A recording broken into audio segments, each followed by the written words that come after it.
Buddhism has evolved into one of the world's major religions, with many schools and branches. But if we go back to the source, Gautama Buddha, who was born as a prince that later became enlightened and known as the Buddha, we find a collection of teachings named the Dhammapada. The Dhammapada contains some profound wisdom for those who seek a tranquil mind. So after Stoicism and Taoism, a video about Buddhist wisdom for inner peace certainly cannot be missed.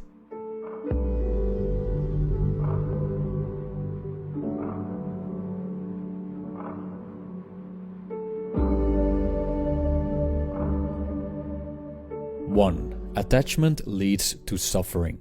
This is one of the basic teachings in Buddhism. We suffer because we attach ourselves to external things, which, in essence, are beyond our control. By doing this, we actually resist the fundamental truth about existence. Change is the only constant. Our youth and looks fade with time. The people we love will disappear.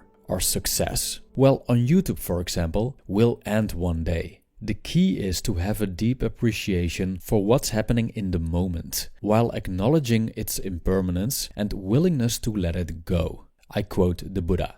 The good renounce attachment for everything. The virtuous do not prattle with a yearning for pleasures. The wise show no elation or depression when touched by happiness or sorrow.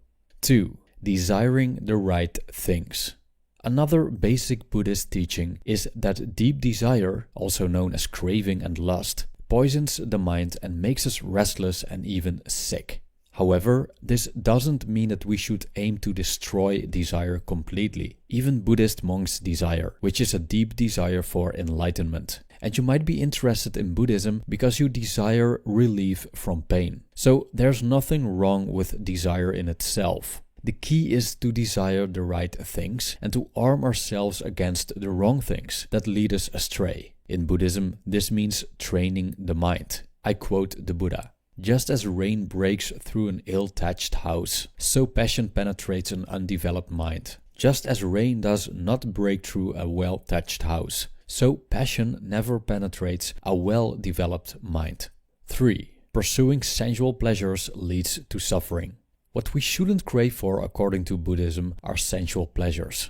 Sensual pleasures aren't wrong in itself, but one's indulgence in them can become a source of evil. Things like greed, gluttony, and addiction stem from cravings to fulfill sensual pleasures. When the pursuit of sensual pleasures controls our lives, we will become easily seduced by a demon called Mara, who leads us into committing evil and basically keeps us in misery. Because of the fear, dissatisfaction, and cravings generated by chasing sensuality, it's not uncommon that we degrade, exploit, attack, and even kill not only other human beings, animals, and our environment, but ourselves as well. I quote, "Just as a storm throws down a weak tree, so does Mara overpower the man who lives for the pursuit of pleasures, who is uncontrolled in his senses, immoderate in eating, indolent, and dissipated." 4. From misery grows beauty. Suffering is an inherent part of life. Even though Buddhism is directed towards ending that suffering, discarding the darker sides of life completely is like throwing away the baby with the bathwater. It was deep suffering that led the Buddha to the path of enlightenment, and it's often our sufferings that we can use as fertilizer for a better life. In my own experience, the insights we get because of our pain is an opportunity to be more compassionate and also more creative. For example, I wouldn't be able to make these videos if I didn't experience deep suffering in the past.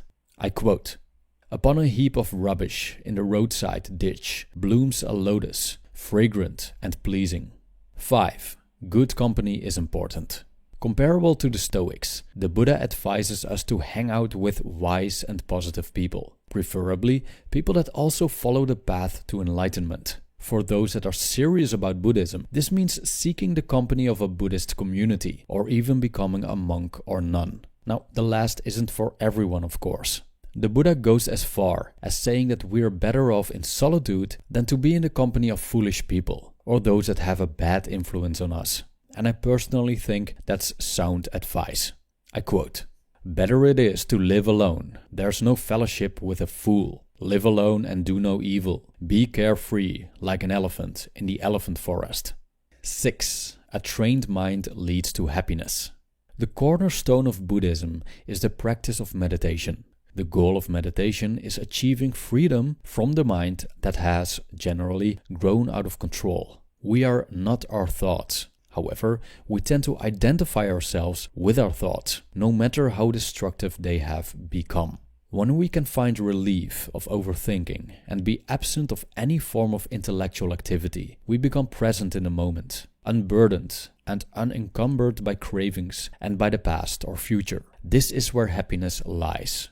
I quote, "He who delights in subduing evil thoughts, who meditates on the impurities and is ever mindful, it is he who will make an end of craving and rend asunder Mara's fetter." 7. Short-term evil has long-term consequences.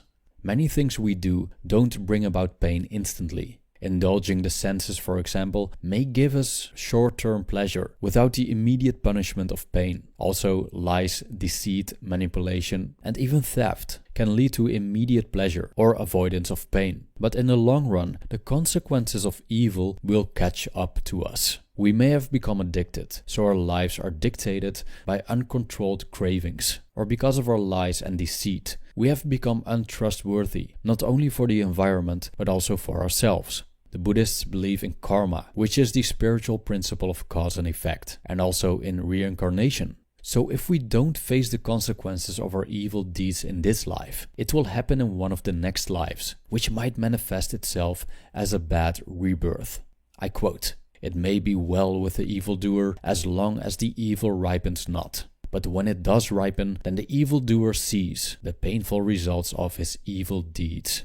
End quote. All in all, according to Buddhism, you reap what you sow. So to wrap it up, let's summarize the Buddhist wisdom for inner peace, as explained in this video. Attachment leads to suffering. Desiring the right things, pursuing sensual pleasures leads to suffering. From misery grows beauty. Good company is important. A trained mind leads to happiness, and short-term evil has long-term consequences. Please mind that the presented quotes come directly from the Dhammapada and are backed up by my own interpretations and what I've learned by studying Buddhism. There are many Buddhist scriptures to study besides the Dhammapada if you're interested.